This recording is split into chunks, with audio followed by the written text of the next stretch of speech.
Hello, everybody. Good afternoon, good evening, good morning. Today is Thursday, February 9th, 2023. Welcome to the next installment of the KCP Edge community meeting. My name's Andy. We're going to go through a few general items and discussion points today, but first I'd like to read off our contributor code of conduct. As contributors and maintainers in the CNCF community and in the interest of fostering an open and welcoming community, we pledge to respect all people who contribute through reporting issues, posting feature requests, updating documentation, submitting pull requests or patches, and other activities. We're committed to making participation in the CNCF community a harassment-free experience for everyone. So basically, it just means, please everyone, be nice to each other. All right. Thank you all for joining today. It looks like we have a few agenda items on here.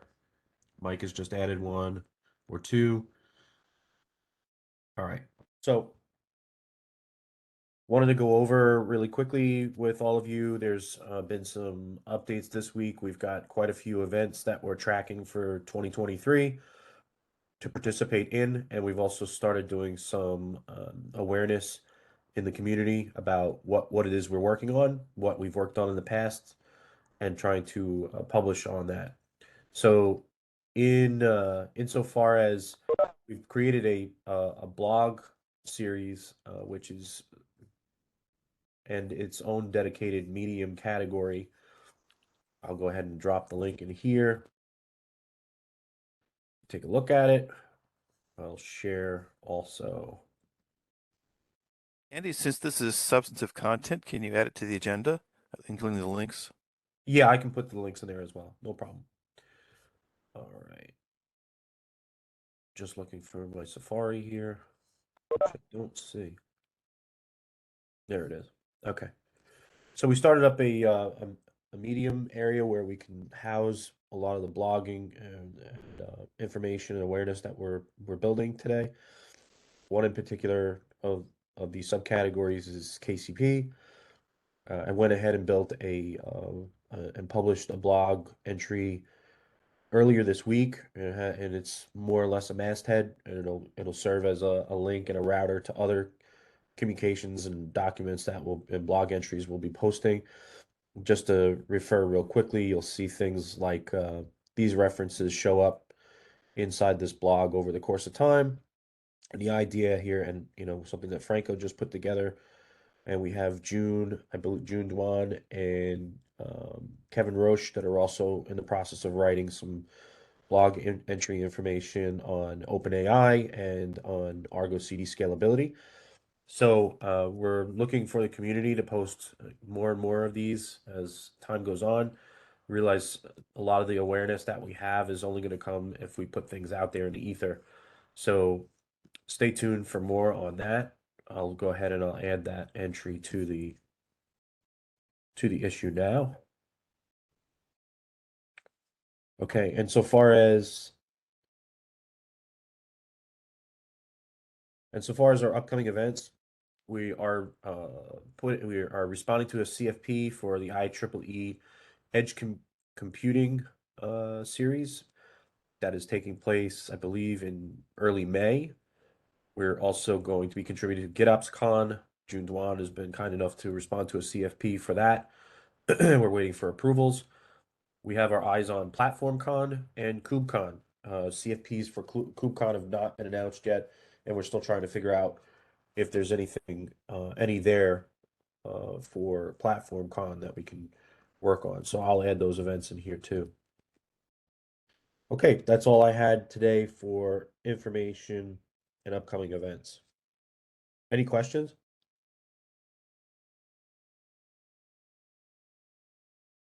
Okay, let's move on to the next topic. Mike, would you want to lead us through the where you are today on the Q1 POC? Yeah. So there are some recent conversations that have not yet been reflected in the PR. But I mean, other than that, there's the PR that's been there for a while. But there are a couple of things that still need to be dealt with. One is the way the PR currently deals with bootstrapping, that is to say, the handoff from the inventory layer to the workload management layer is kind of unsatisfactory. And we couldn't really come to a quick agreement on what would be satisfactory. So the tactical decision is to just carve it out of the focus of the POC. Obviously, in any real demo, we're going to have to do some bootstrapping, but the point is we're going to adjust the definition of the POC to say we're not doing something that we advocate or believe is a long-term good design. We'll just do something interim to get something running so that we can focus on the parts that we are focusing on. So that's one thing. The other thing is much bigger, really, and it's really a big oops. I've come to realize it coming at it from a couple different directions. We have talked about wanting to support a variety of use cases, such as maximum visual inspection is one example, and we have others that really require us to transport cluster scoped or non-namespaced, different way of saying the same thing, resources from center to edge, which transparent multi-cluster does not. And in thinking about that, I came up against the fact that, well, some of these resources, kind of broadly speaking, we've been thinking, and in the sort of the points of the POC, it calls out the idea that we're using the KCP workspace as a denatured API server, as a container of workload. But the problem is some of the object types are interpreted by the API server itself. They're not interpreted by external controllers. They modify the behavior of the API server. So they can't be denatured. Another way of looking at it is that in transparent multi-cluster, because the containers in the workload are connected back to the origin API server in KCP, the fact that there are these objects that modify the behavior of that API server, they don't have to be transported to the compute cluster. They remain in the origin workspace, modifying the behavior of that API server. These are kind of two different ways of coming at the same problem, which is that for edge, we do want self-sufficient edge clusters. We do need fully denatured containers. And there's just a realization that actually a KCP workspace is not a fully denatured API server. Another way of kind of expressing this is as kind of a general engineering principle, right? We know the idea of separating data plane and control plane, but in the Kubernetes API servers, they haven't done that. There are, if you think of it as kind of a generic API server, but there's also you put workload objects in it, but you can also put objects in it that modify the behavior of the API server itself. So this one server holds both control plane objects that modify the behavior of the control plane, as well as data plane objects that describe the workload that the control plane is trying to control. So it's a kind of a generic critique of Kube API machinery in general, and in particular for our use, it's an actual problem for the examples we want to work. So let me stop there and make sure my statement of the problem is clear to everybody.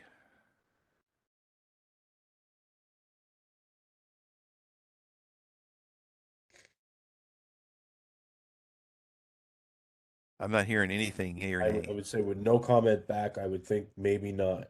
Perhaps a clarification for me that let's see. So you think it's a technical issue that will prevent because originally before there was some kind of filtering process that was preventing the transport of these non-namespaced object, but now your understanding is that it's a really a technical issue that may not be easy to solve. It is a technical issue that will not be easy to solve. I think, I expressed three ways of coming at it. Perhaps the most fundamental and clear is that in Kubernetes API machinery, they mix together in one API server both objects that modify the behavior of that API server and objects that describe some workload kind of think of the API server, and it's often called, right? The KC people call it a control plane. I think it's less than a control plane, but it's part of a control plane. But the point is, in general engineering, we often talk about a separation between control plane and data plane. But in Kubernetes API servers, you have both kinds of objects in the same server. So this is not a problem just of KCP, it's more fundamental. Well, I mean, maybe, in other uses of Kubernetes API machinery, it's not so much a problem. For example, in transparent multi-cluster, it's not a problem because the containers are connected back to the origin API server. And so that coupled with the fact that most of the objects that gets coupled with the fact that the syncer is programmed to not transport these objects that modify the behavior of the API server because it doesn't need to, or maybe it modifies them. I'm not entirely totally familiar. David can probably correct me, but the phone most has his important hands up too. Yeah. yeah. So, but the most important thing is mainly these objects that modify the behavior of the API server. They remain back in the origin API server. The workload containers get connected back to the origin API server. So these objects are doing their job without being transported from origin API server to workload cluster. Let me stop talking and let's call on David here. Or Stefan, maybe if you wanted. Stefan was first. Yeah. All right, Yes. Stefan. I'm not completely sure about the critic in general. So of course there are things like airbag objects, CRDs in Kube. Are those the ones you call part of the control plane, like on the wrong level? I'm sorry, error objects? No, airbag, like airbag. cluster rule binding. Yes. Right. So examples of things that obviously modify the behavior of the API server, RBAC, custom resource definitions, the admission control plugins, the API service objects, the program delegation. Okay. These are some examples. What you mean? I just wonder. So I don't completely understand why it's a technical problem for this use case, because with permissions, you can solve a lot of those issues, I guess. On the other hand, in KCP, we would be much more flexible to maybe completely hide those or make them unavailable. So imagine I mean, API bindings, they basically inject behavior from outside, right? There you don't have control. They are not as powerful as CRDs. CRDs are inside, Right. and you can basically, what you say, you change everything. Bindings are already a step into the direction you would like, right? Where everything comes from outside and everything is defined outside. Well, except that what we want to accomplish is self-sufficient clusters. So we don't actually want bindings. Yes. I mean, well, you mentioned, API server, CRDs, you mentioned airbag, and obviously, can we say that probably we have to, categorize the various cases of cluster-wide resources that you would need in your case, that you would need to be, moved to the physical cluster that has to, I think be standalone? So a couple of points there. It's not just cluster-wide objects. Some of the objects that modify behavior are namespaced, right? There's the roles and the role bindings, for example, right? Those are RBAC objects that modify the server behavior, and they're namespaced. So I think But the assuming, important, like, if we were hiding those, which you technically can, right? So nothing of those objects you don't like are visible anymore. Or I mean, if they are visible, maybe they are just not readable at all by the users you use. Would that solve that? I don't know what you mean by hide them. I mean, API resources discovery would not show them. But am I right saying that the problem you mentioned here is that, for example, you have a workload on your physical cluster, and maybe your workload needs some of to work correctly, some other objects that would should be also on the physical cluster in order to modify the way your workload will run. Yeah, David. So, for instance, for MVI, when we install that, we install an operator, and the operator can go in the same namespace as MVI itself, but the operator that operates MVI could go in a different operator. It also needs cluster role bindings as well. So in order for it to do the things it needs to do cross namespace. So the problem becomes is that we can put something into a physical cluster, a P cluster, that doesn't require these types of access or privileges, but that we're finding out more and more that projects like MVI, Kyverno, for instance, in the CNCF and others, require this type of privilege. Yes, which means that if you need to work to continue working in a disconnected way without having access to KCP, then you're stuck, because the objects, the other objects that modify or drive the overall behavior, they are not on the physical cluster, so they are not available to the main controller. It's your problem, isn't it? That's one way of looking at it, as I said, right? The business of making a self-sufficient edge cluster involves transporting all the objects that modify server behavior.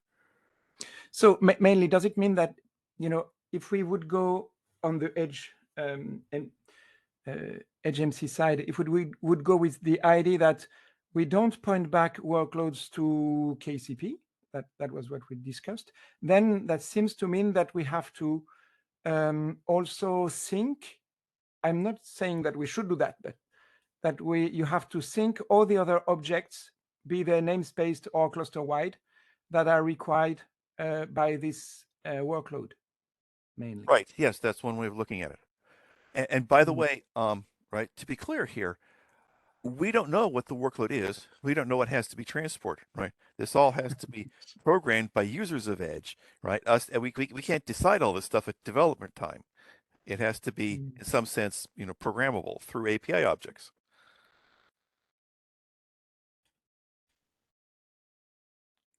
Yeah.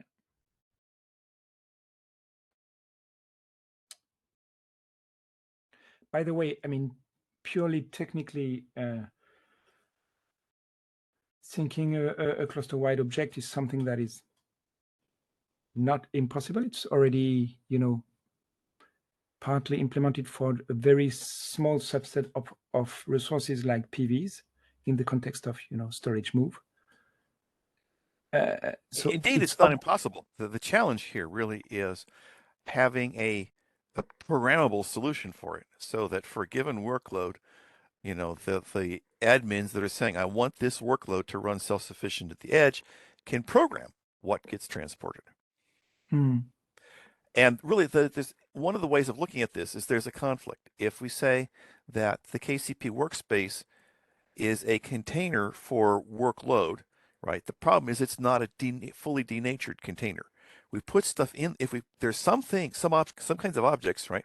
If we put them in the workspace, they don't just modify what happens at the edge. They also modify what happens in that workspace.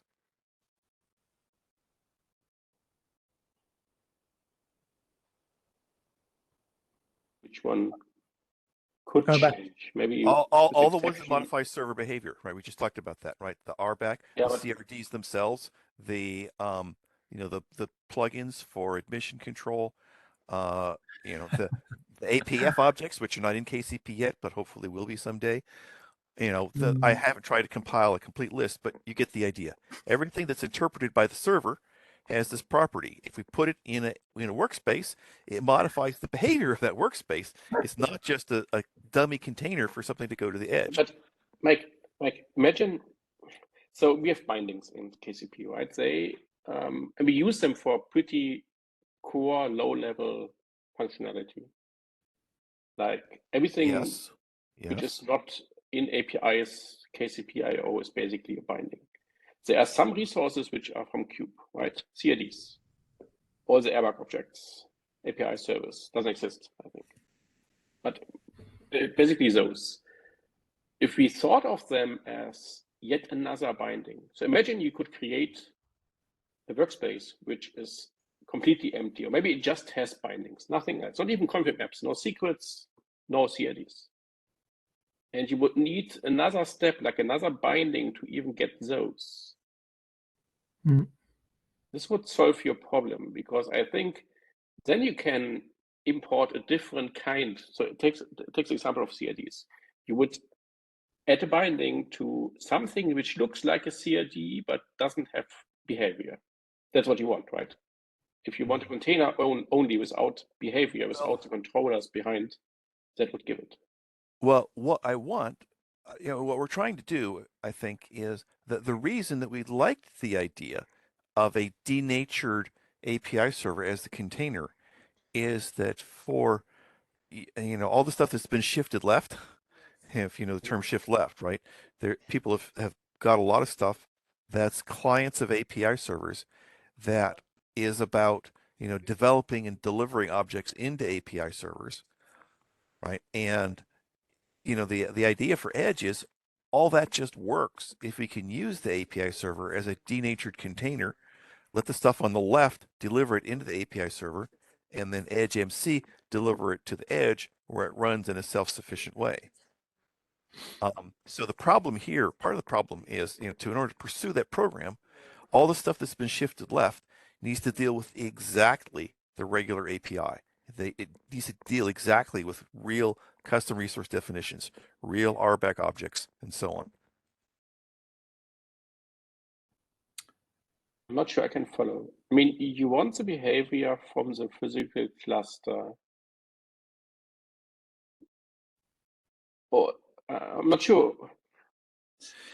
With my example, when you make them basically virtual, so you have CRDs, you have cluster holes and stuff, but they are not behaving in any way. The syncer basically has to add behavior because it will mirror the physical cluster behavior into the KCP workspace. I would have said it the other way around. Right, the behavior actually happens in each of the edge clusters. We want self-sufficient yeah. edge clusters. Mm-hmm. Yeah. Mm-hmm. Mm-hmm. Yeah. But we want to avoid so the behavior coming from KCP.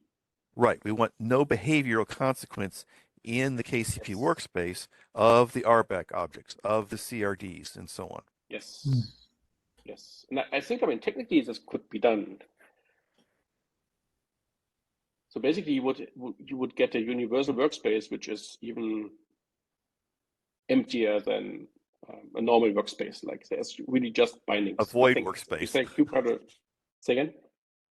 Perhaps you call it a void workspace. Yeah, maybe.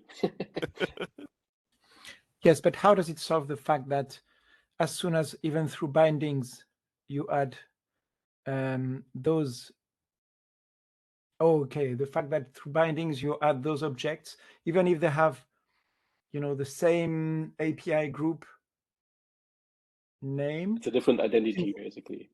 Okay, it's a different identity, so they would not be taken into account by the default, the delegate authorizer or these things, for example. Yeah, the CRD controllers or the authorizers, we'll just not see them, right? It's empty. Okay, you mean the standard kube CRDs, CRD controllers would not see them because the underlying CRD is not the same, right?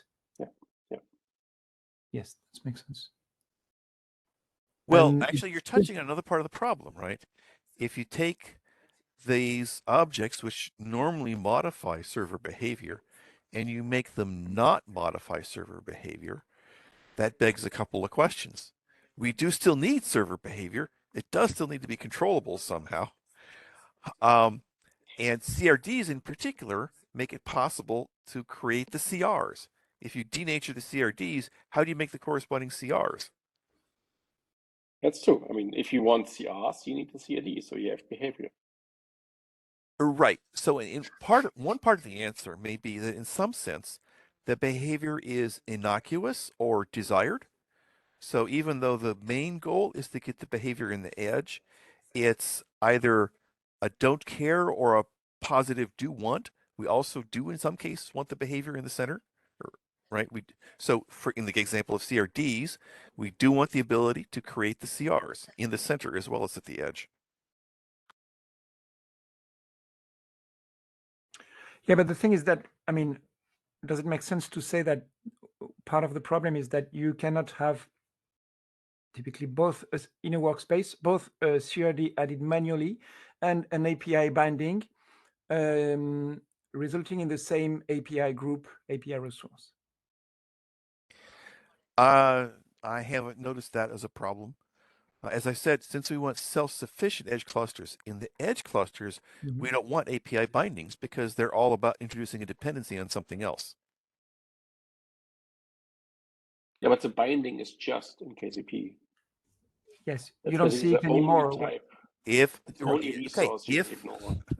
right, if we have bindings in the center that are only accomplishing center-specific functionality, that's fine, right? So Because on the physical cluster, you don't cope with bindings at all. You just the syncer just syncs what is exposed by KCP, by the virtual workspace.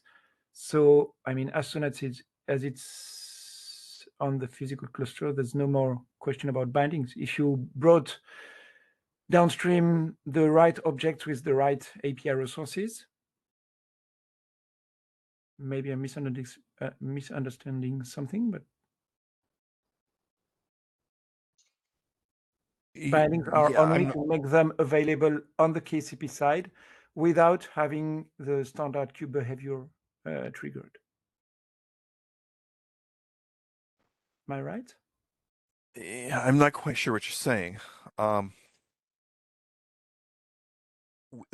So I think the problem or conflict I'm seeing is that we want to enable users of Edge MC to be able to include in their workload objects that modify server behavior. And potentially for some of those objects, we do not want them to modify the KCP workspace behavior in the center. We only want them to modify the Edge cluster API service behavior. And we need, a generic programmable way for the users of Edge MC to say what are the objects that modify server behavior and they want transported to the edge. Yeah, but let's imagine that you would, for at least for the objects, the standard objects that are not through API bindings for now, airbag and those. Imagine that they would all be possibly available through API bindings. Then you would be able, at least manually at first, to build your API export in, in some place that defines a subset of those resources you don't want standard kube behavior to be triggered on. And then as soon as, and the other standard resources for which you still want standard behavior to be triggered, then you would not add in the export. So if it's everything about the type of the resource, then probably it could be managed by creating a dedicated API export, which then, of course, since it's API, you can also automate according to higher level APIs. Now, if it's about okay, so slow down. Instances, So yeah, I'm just trying to understand. I think I've understood now where you're coming from. You're working with Stefan's idea of introducing a deeper kind of binding and export so that we can more fully denature the workspace. Yeah, at least introducing the ability to bind on standard kube resources, which are today included by default, like airbag. If you can bind on them. Right. So maybe we should just go through them more particularly rather than lump them all into one vague cloud. So let's start with custom resource definitions, right? Those are perhaps the easiest case because I think those are one of the not just don't care, but we positively want them to modify the workspace behavior as well as the edge cluster behavior. So those are actually not a problem here. Those are kind of the easiest case. Now let's try the RBAC objects, both cluster scoped and namespace scoped. Since they only add to what's allowed, in some sense, they don't prevent the center from doing anything we want. They only have the downside of enabling things to happen at the center that we don't particularly care to enable at the center. So if we could, and here's the problem, right? In the center, we do still need RBAC in the center. right? The problem is we have some RBAC objects in the center whose purpose is to be transported to the edge and be part of the edge workload. And then there's also a need for other RBAC objects in the center to actually control the behavior of the center. Yeah, that's where it's at the instance level, not at the resource type level. That you Yeah, want to use. yeah. Which raises the question mentioned before that we cannot have, you know, two bindings, or, you know, at least two origins of an API in a workspace that, you know, are Well, no, I think related your other to point the is more same germane. API group. Your Sorry? other point is your other point is more germane. It's not about two origins of one type. It's the point is we want to make this distinction on the instance level, not on a type level. Yeah, but if you could have two types, you know, you could bind to two things that would be related to this. I mean, that would have the same group version resource. Then per instance, you could buy some of the instance to one, some of the instances to another one. But this is not allowed currently and possible. Indeed, and you know, one in some sense solution would be for all of these object types that modify server behavior, and we want to treat them as workload, we could define alternate versions, right? Or maybe we may call them denatured versions or workload versions, right? And so they would inherently be not interpreted in the center, and it would be part of the syncer's job to get them, you know, transport them or relate them to their non-denatured or normal versions at the edge. Right? That would in some sense be one solution, but it does ruin the outline that says everything to the left thinks it's dealing with, you know, regular objects. Everything that's been shifted left has to understand that it wants to deal with these denatured types of objects. Yeah, because if you need to change the version, why then not just change the group? That would be already supported today. Hey, Yes. Mike, just as an aside here, wouldn't this be something that could be satisfied using customization? Customizing the workload to have, I mean, for lack of a better word, a flag that would only set it to be working Yeah, I at mean, the you could say that there's, you could suppose you could consider this an example of deep customization or dramatic customization yeah. that is changing the object type. Yep. You could do that, but it still suffers from the disadvantage that everything's been shifted left, has to now be aware of the fact that it has to deal with these alternate things as well as programming their customization. Yeah, I mean, if you're already talking about, I mean, and I'm way over my skis on this one, but I'll try to input as much as I can about what I'm thinking is, if you've already gone to the trouble of denaturing the endpoint, then I think having a customization that changes the type isn't really so far-fetched. But that's just me. I mean, I'm not. You have other principles you're trying to adhere to. Yeah. And now I'm now in a sort of, you know, hacky thinking. Why not? Sorry, Stefan. Yes, Stefan. Hacky thinking. You could also imagine two views of a workspace, like the KCP native view, where you see the native objects with behavior, and those coming from which are for the workload, they are renamed like different groups. And the moment you look from the other side, from the other angle, you would see, or you wouldn't see those system resources, but you'd only see those workload resources. No idea Try how to to repeat implement that. Yeah, let me try to repeat that back to you. See if I understand correctly. So, we might say, for example, that in the center, clients in the center see, in some sense, a unfiltered view, and the syncers see a modified view. So we can take the approach of having for the objects that modify server behavior, that we don't want to modify the center behavior, we have alternate group version kind, not even, or maybe it's just a label or an annotation. We somehow mark them at, yeah. no, it would have to be a different group version kind because we want to denature them in the center. For the ones that we want denatured in the center, we have alternate object type that is uninterpreted in the center, and this view maps them into the interpreted types so that the thinker puts the interpreted types in the edge. Yeah, not only syncer, I was also thinking about, I don't know, a special denatured view that every client can use, but has to opt in. I So see. user That'd be putting another way. workloads Yes. there could put stuff there in the All right. I have to denatured think about that a variant. minute. But June has something to say also. Yeah, this is also some hacky thinking. I'm thinking whether we can use the aggregation layer to bootstrap another API server as well as its own XCD, which serves as a mirror of the main API server.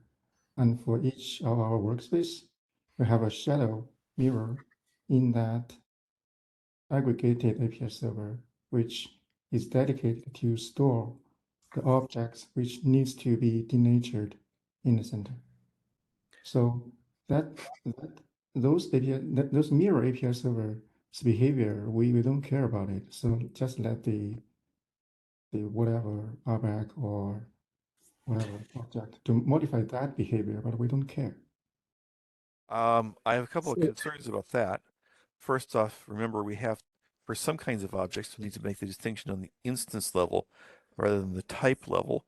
But delegation to external servers is on the basis of API group. So there's a problem there. And the other is, I think we do care about the behavior of the external API server. So again, in the case of RBAC objects, I believe RBAC is interpreted in the external server. Is that right? Yeah. All right, back to David. Yes, maybe this tries a bit what I wanted to propose just before. Instead of having an external API server and something more, why? I mean, while we are on hacky thinking, why not having two workspaces? You have, of course, the full option would be to have a view, as Stefan said, but on very short term solution, which would be mainly quite the same in terms of principle, just have two workspaces. The workspace hit by the external, client that want to push all his resources, mainly, and probably would add a CRD that defines what is, what should trigger standard behavior, what should not. So the end user would put that in a given workspace, but this workspace, but all those objects would be based on bindings, so it would not trigger any kube standard mechanism. And then you would have a controller that would mainly mirror that in the target workspace, just another KCP workspace, which is the one linked to syncing.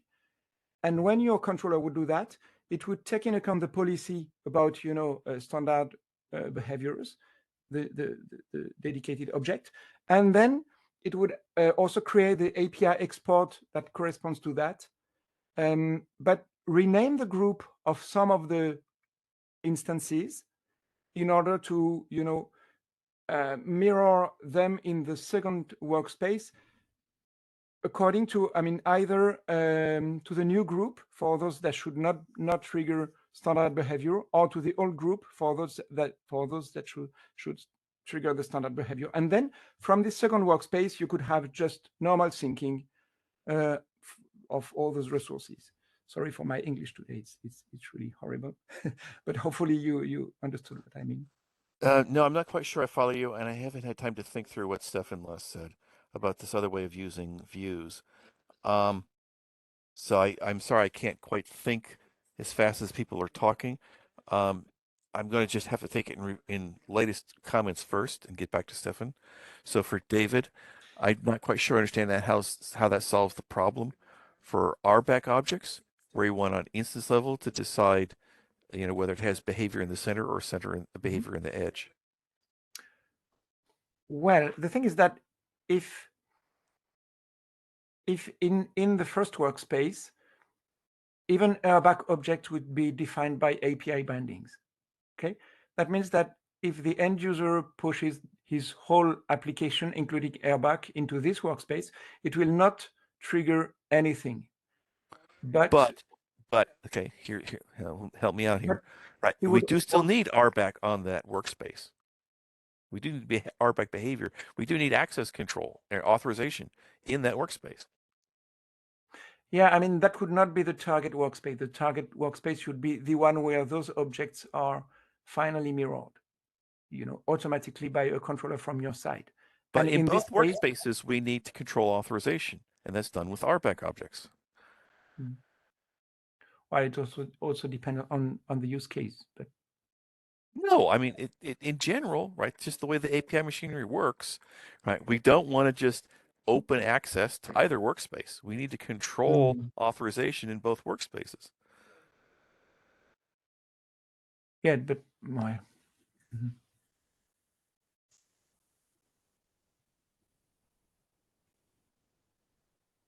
Okay, let me get back to Stefan. I'm not quite sure. Can you outline you had a different take on how two views might be used. Can you outline elaborate a little bit more just how that would work? Basically, so we have something called virtual workspace API servers, which are basically proxies, and they could rewrite the groups. So you're talking to denatured airbag K8s IO under the hood at least, but you see behind, if you talk to the proxy, you see the cube group, but actually it's a denatured one. So it's stored in etcd in a denatured way, like in an alternative way, but you have a way to talk to the server, yeah, as if it was real, so the real group. All right, so let me just repeat that no back to you. controller would use that. So behavior will work on the objects in etcd, not those in the virtual workspace. Okay, let me repeat that back to you. Make sure I understand. So the idea is we use a view so the stuff that's shifted left uses a view in which everything is denatured. And that is just a view, and it transforms it by basically injecting into the actual workspace.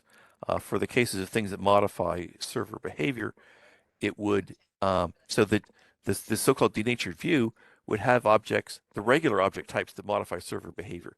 They appear in the denatured view for use by shifted left stuff as the usual object types, but they don't actually modify the center workspace behavior. The view causes them to be represented as alternate group version resource, so that is not interpreted by the center workspace. And the other part of the problem is the syncing to the edge. Somehow the transport from center to edge needs to do the converse transform them back into the object types that really do affect server behavior at the edge. Yeah, I'm not sure about the direction. I mean, there are multiple variants maybe, but this technique could be used for that, yes. All right, I think I understand. Thank you. All right. I don't want to take up the whole meeting. My gosh, it's gone on very long. Maybe we should just, we've had an interesting kind of brainstorming session. Maybe we can all take a break now, think about it, and come back at it. Yeah, Mike, I wanted to ask you, is it okay to share that that punch list that we came up with in the last few days in Google Docs? Yeah, if you think the broader community is interested.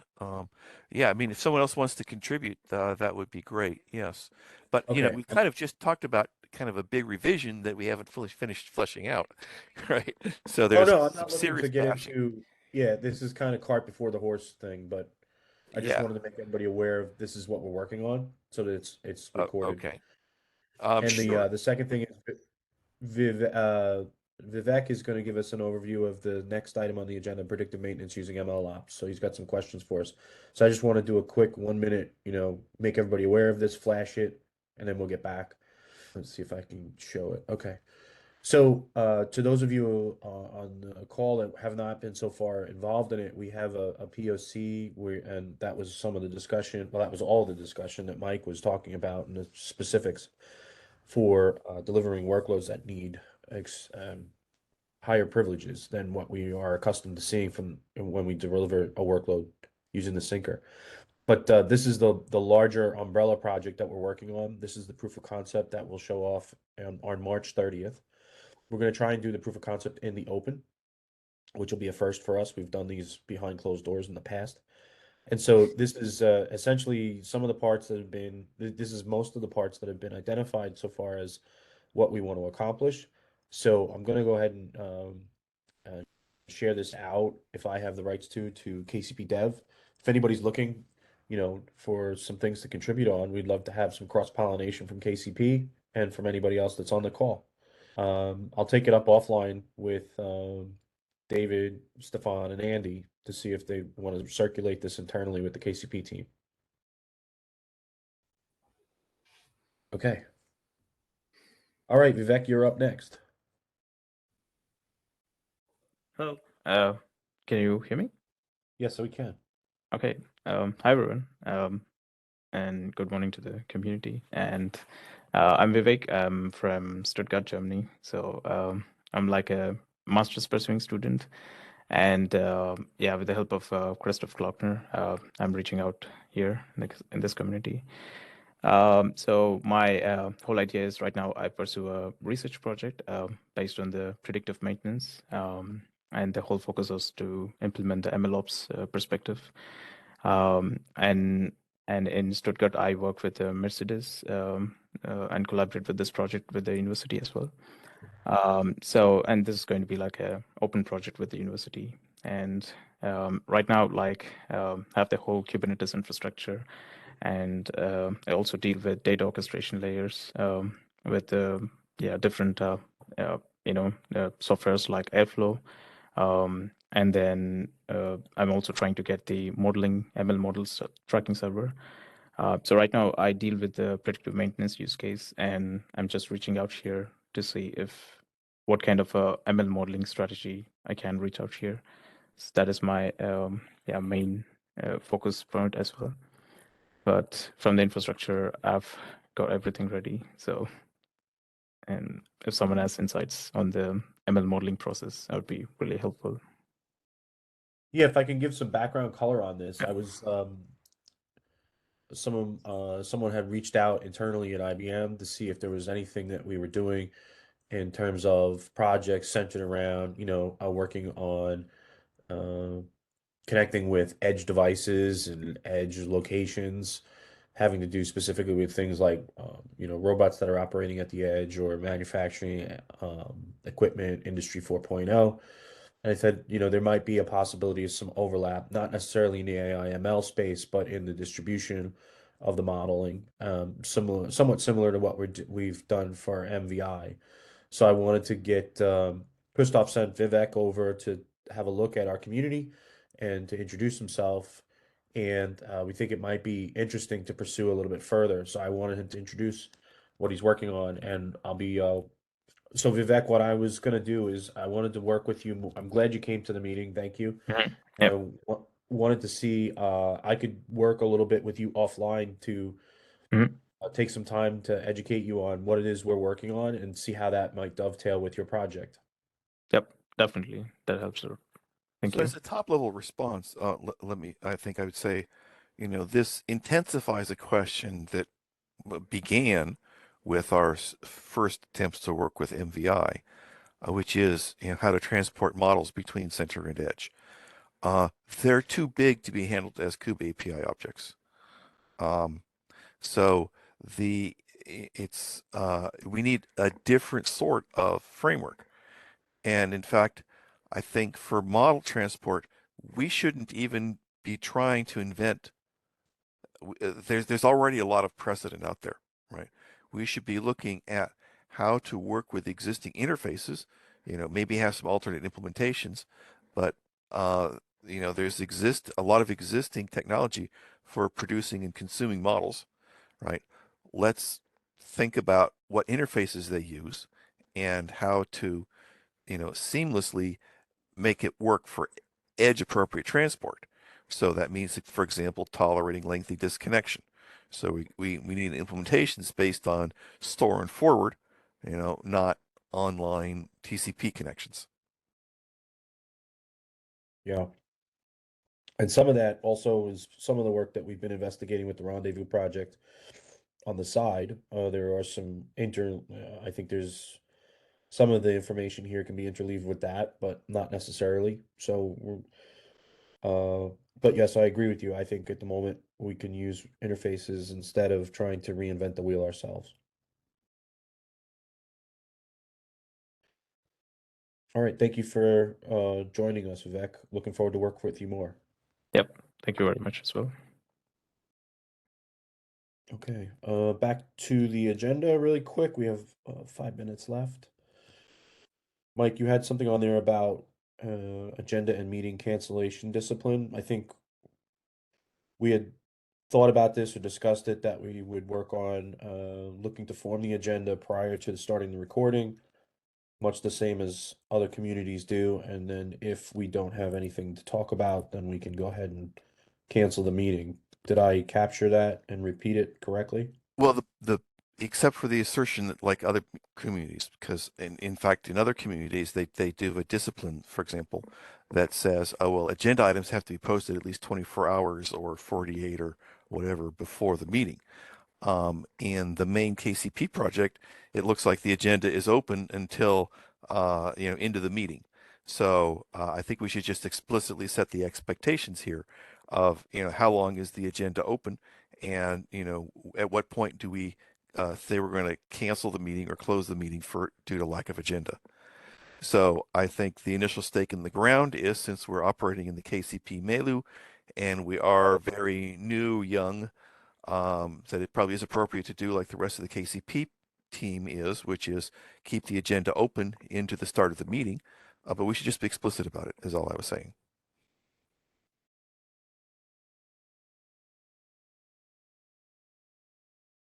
Did you say start of the meeting or end of the meeting, Mike? I forgot. Well, I suppose it actually means the end of the meeting, right? So, Yeah. let's say that you can bring agenda. No, I don't want to say start of the meeting, right? You should we should open the issue well before the meeting, so that people can contribute items before the meeting, and we've been doing that. But we should be explicit. So we should explicitly say we're going to open the issue at least a week in advance, and people can bring agenda items up to like 5 minutes into the meeting, and at that point the agenda is closed. Or maybe we just say, the agenda is open until the meeting ends. I'm okay with it until it ends. Does anybody have an objection, and by show of hands, to using the term ends, the end of the meeting? Okay, very good. Then by consensus, nobody's objected. Agenda's open until the end of the meeting. It'll close at the end of the meeting. Of course, the agenda and the issue that's associated with the community meeting is closed at that point. And the agenda, I'll make sure that it's open no less than 1 week before the meeting starts. I'm usually more like 3 to 4 weeks before the meeting starts, but in the early days, I think it's good to make this policy. Great. Okay. Any other items for the agenda? Okay, great. Thank you all for joining, and we'll be in touch. All right. Thank you. Bye. Thank you. Goodbye.